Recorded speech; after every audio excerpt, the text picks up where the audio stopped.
اور چلتے چلتے آپ کو یہ بھی بتا دوں کہ یہ جو ہلسنگر ڈنمارک کا اور ہلسنگبو سویڈن کا شہر ہے، ان کے سامنے آ کے سمندر جو ہے وہ بالکل تنگ ہو جاتا ہے۔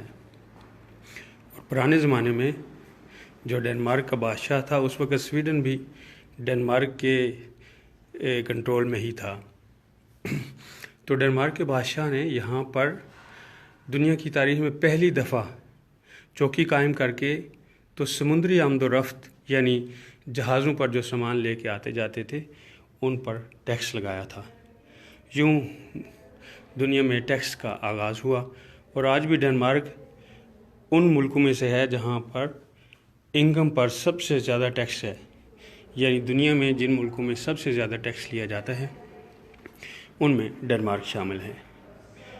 تو یہ تو تھا ایک تاریخی بات۔ دیکھیے کہ آرکیٹیکٹ کی کتنی خوبصورت مہارت سے یہ بنایا گیا۔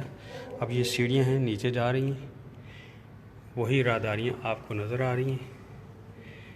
میں نیچے جاؤں گا۔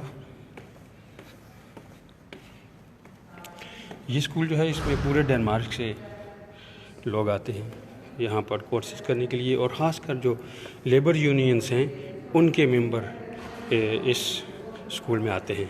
وہ سامنے میرا کلاس روم ہے اور ہمارا ٹیچر کھڑا ہے، میں فوکس کر کے آپ کو دکھاتا ہوں۔ دیکھیے وہ نوجوان ٹیچر لمبے بالوں والا ایک کلاس والی آئی۔ اب مجھے اجازت دیجیے گا، کلاس میں جانا ہے، وہ بلا رہے ہیں۔ اللہ حافظ۔